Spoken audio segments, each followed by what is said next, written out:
네, 안녕하세요. 롯데 관광개발이 좀 특이한 전환사채를 발행했습니다. 그리고 7,000원이었던 주가가 19,000원까지 올랐는데 여기서 더 오를지 안 오를지 어떤 힌트가 숨어 있는지 한번 읽어보겠습니다. 역시나 메르님의 글은 피가 되고 살이 되고 돈이 됩니다. 계속 읽어보겠습니다. 한알령과 제주도 근황 AS 두 번째 시간이고요. 신화월드죠. 신화월드. 그리고 롯데 관광개발입니다. 1번 2025년 2월 21일 한알령과 제주도 근황이라는 글을 올린 적이 있습니다. 이 당시에 주가가 얼마였는지 계속 읽어보겠습니다. 사드 배치 이후 시작된 중국의 한알령을 이야기하고 제주도 카지노 사업의 경쟁사인 신화월드의 문제점과 한계를 설명했습니다. 롯데관광개발의 최대 경쟁사에 문제가 있으니 수혜를 받을 가능성이 있다는 것이 위 글의 요지였죠. 2월 말 글을 올린 이후 5월과 6월에도 AS를 종종 올렸는데 2025년 2월 21일 처음 글을 올릴 당시 롯데관광개발의 주가는 7,940원이었습니다. 7개월이 지난 2025년 9월 18일 롯데관광개발의 주가는 19,390원입니다. 2배 이상 뛰었네요. 아래 그래프를 보니 꽤 낮은 가격에 언급한 것 같습니다. 라는 이야기를 하면서 8번 롯데관광개발의 카지노 매출이 빠르게 늘어나는 이유와 우려사항에 대한 2개의 글을 또 작성을 해주셨었죠. 자, 계속 읽어가 보겠습니다. 이 주가가 더 오를지 말지 이 글에 힌트 분명히 있거든요. 자, 9번 롯데관광개발의 실적은 추가로 상승하고 있습니다. 2분기에 월 350억 원까지 올라갔던 카지노 매출은 죄송합니다.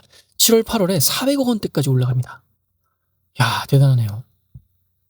50억 원이 그냥 뭔가 늘어난 거죠.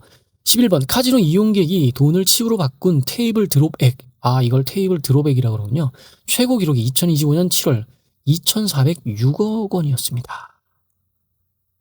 와. 제가 너무 감탄했네요. 계속 읽어보겠습니다. 8월에 2,515억 원이 나와서 최고 기록을 또 갈아치우고 있습니다. 객실 예약률도 만실 수준입니다. 여기까지 읽으니까 저는 이런 생각이 듭니다. 아직 그 중국의 무비자 입국 그게 9월 29일이었던가요? 시작도 안 했는데 이렇습니다. 자, 5월에 이미 87.6%의 객실 예약률이 나와서 대단한 객실 예약률을 보였습니다. 87.6%도 높았는데 6월에 89.3%, 7월에 91.9%, 8월에 91.5%로 예약률이 계속 높아지고 있는 추세입니다. 오늘 하려는 이야기는 이런 딱딱한 이야기가 아니죠. 네, 전환사채에 대한 내용입니다. 전환사채라는 건 대출을 해주면서 주식으로 전환을 할 수 있는 권리까지 추가로 부여한 사채입니다. 다시 한번 읽어보겠습니다. 대출을 해주면서 주식을 전환을 할 수 있는 권리까지 추가로 부여하는 사채입니다. 대출 이자를 받을 권리와 주식으로 전환할 권리를 선택할 수 있으니 전환사채는 일반 대출보다는 좋은 조건으로 발행이 됩니다. 기업의 신용에 비해서 한도가 잘 나오고 금리가 낮다는 말이죠. 전환사채를 발행하는 회사는 급전을 낮은 금리로 조달하는 효과가 생기게 됩니다. 주가가 올라서 전환사채를 주식으로 전환을 당해도 기업에서 자금이 유출이 되는 것은 아닙니다. 부채가 자본으로 바뀌는 것이 아니라 주식 숫자가 늘어나며 주가는 하락하지만 회사의 시각으로 보면 별 문제가 아닌 것이죠. 회사 입장에서는 별 문제가 아니지만 주주의 입장은 다르죠. 전환사채가 주식으로 전환되면 주식수가 늘어나고 흔해지면 싸지니 흔해지면 주식의 주가는 떨어지게 되어 있습니다. 롯데관광개발도 이런 전환사채를 발행한 회사입니다. 한알령 여파를 직접적으로 받으면서 전환사채를 발행할 정도로 과거가 어두웠다라는 말이죠. 롯데관광개발은 전환사채를 발행해서 급전을 썼지만 전환사채 구조를 재미있게 발행합니다. 오보행이 우려된다라는 말이 있습니다. 오보행은 대기 매물이라는 의미인데 전환사채가 주식으로 전환되면 시장에 대량의 주식이 풀리면서 주가가 떨어지는 우려를 말합니다. 리픽싱이라는 말도 알 필요가 있습니다. 전환사채를 발행하는 회사들은 아무래도 재무가 나쁘고 돈을 잘 벌지 못해서 주가가 떨어질 가능성이 높은 회사입니다. 전환사채 발행 후 주가가 더 떨어질 가능성이 높은 것이죠. 리픽싱은 주가가 일정 수준 이하로 떨어지면 전환 가액을 낮춰주는 것입니다. 주당 1만 원의 주식을 받을 수 있는데 주가가 8,000원까지 낮아지면 전환 가액을 7,000원으로 낮춰주는 리픽싱이 발동되는 것입니다. 전환사채 투자자의 경우 7,000원으로 리픽싱된 주식을 낮은 가격에 받으면 손해를 볼 확률이 낮아지게 되는 것이죠. 그렇다고 하네요. 저는 제가 읽으면서 좀 이해가 안 가는데 이런 것도 두세 번 읽으면 또 이해가 가니까 오늘 첫 번째라는 마음으로 읽어보겠습니다. 리픽싱 조항은 투자가에게는 좋지만 주가에는 또 좋지 않습니다. 전환 가액이 주당 1만 원에서 7천 원으로 낮아지면 상환을 받지 않고 주식으로 전환해서 매도를 할 가능성이 높아지는 것이죠. 롯데관광개발은 전환사채를 발행하면서 재미있는 조건을 달았습니다. 리픽싱 조항을 없애고 롯데관광개발을 주식을 공매도할 수 있는 권리를 전환사채 투자자에게 대신 준 것입니다. 전환사채 투자자는 주가가 떨어질 것 같으면 공매도를 해서 수익을 얻을 수 있는 것입니다. 롯데관광개발의 공매도는 일반 공매도와는 차이가 있습니다. 일반 공매도는 주식을 시장에서 직접 빌려야 하는데 물량 제한이 있어 빌리기 쉽지 않고 빌리는 수수료도 비쌉니다. 롯데관광개발은 대주주 동아투자개발가 보유한 주식을 460만 주까지 빌려주는 것을 보장했고 수수료를 받지 않았습니다. 물량이 없어 주식을 못 빌리면 공매도가 불가능하지만 대주주 보유 주식을 빌릴 수 있고 빌리는 비용도 안 드는 것입니다. 결론적으로 이 방식은 리픽싱을 피하는 묘수가 됩니다. 리픽싱이 있으면 주가가 떨어질 때 CB 전환 가액도 낮아져서 더 많은 주식이 전환되어 시장에 풀리게 됩니다. 공매도는 주식을 빌려서 일정 기간 뒤에 주식으로 갚는 방식이라 시장에 주식이 풀리기는 하지만 결국은 회수가 됩니다. 빌려가더라도 언젠가는 갚으니 주식 수 자체는 늘어나지 않는 방식인 것입니다. CB 투자자의 선택은 주식으로 전환하든 현금으로 상환을 받는 것 중 하나입니다. CB 투자자가 주식 전환과 현금 상환 중 하나를 선택해야 하는 날이 2025년 8월 21일이었습니다. CB 전환 가액이 13,850원이었는데 당시 주가는 14,000원이었습니다. 주식으로 바꾸면 주당 150원의 이익이 나게 됩니다. 그런데 롯데관광개발은 CB 이자율이 15%나 됩니다. 주식을 받아서 팔면 150원 이익을 보는데 상환을 받으면 원금과 2,000원의 이자를 받을 수 있는 것입니다. 당연하게 만기 상환을 받는 것을 투자자는 선택하게 되죠.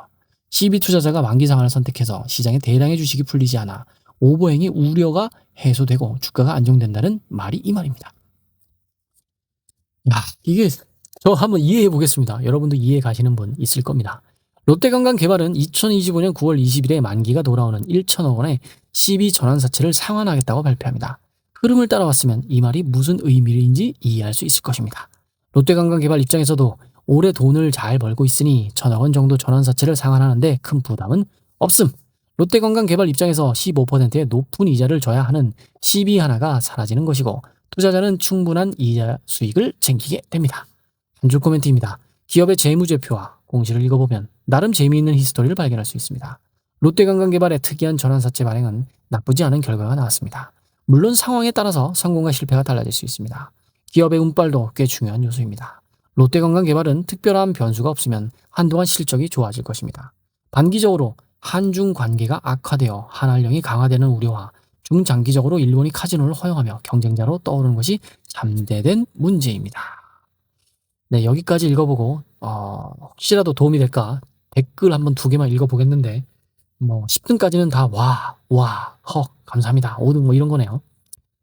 자, 홀님의 댓글입니다. 메르님은 이렇게 꿰뚫고 계시는데 개별 주식에는 왜 직접 투자 안 하시나요? 메르님이 언급한 거 다 샀으면 수익 확률 80% 이상일 듯이요. 대댓글입니다. 아무래도 더 안정적인 곳에 포트폴리오 자주 이야기해 주시는데 금은 일본 상사죠. 그 아래 댓글입니다. 네, 저도 포트폴리오 공개하시는 거 알고 있습니다. 그냥 안정을 추구하시는 성향 때문인지 궁금했습니다. 아래 댓글입니다. 저도 그걸 미주도 투자 안 하신다고 하시고 그래요? 미주를 과연 투자 안 하는 게 맞을까요? 네, 잘 모르겠습니다. 이게 군데군데 선물도 하시고 이러는 것 같았는데 제가 잘 모르나 봅니다. 조금 더 염탐해 보겠습니다.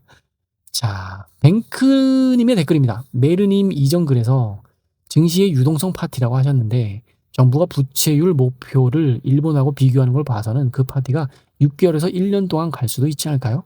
누구도 알 수 없지만 메르님 생각은 어떠신지 궁금합니다. 여러분들은 어떻게 생각하시나요? 유동성 파티.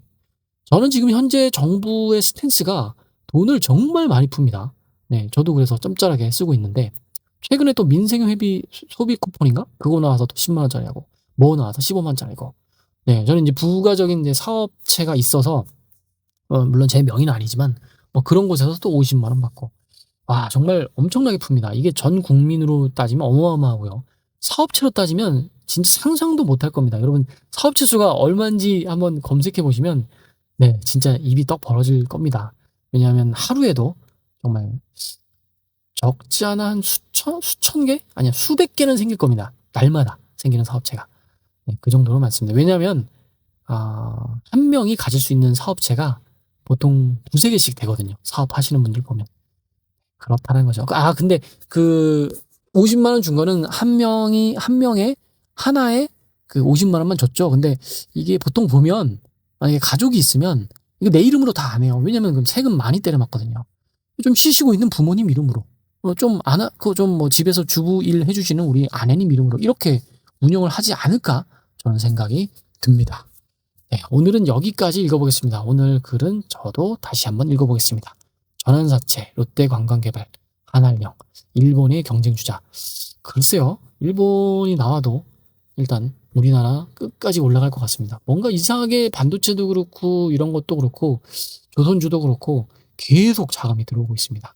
왜 자금이 들어올까요? 전 세계 시중에 돈이 많이 풀려 있고, 그리고 우리나라 정부의 입장도 지금 과거와 달리 주식을 밀어주는 추세죠. 그런 것 같습니다. 감사합니다.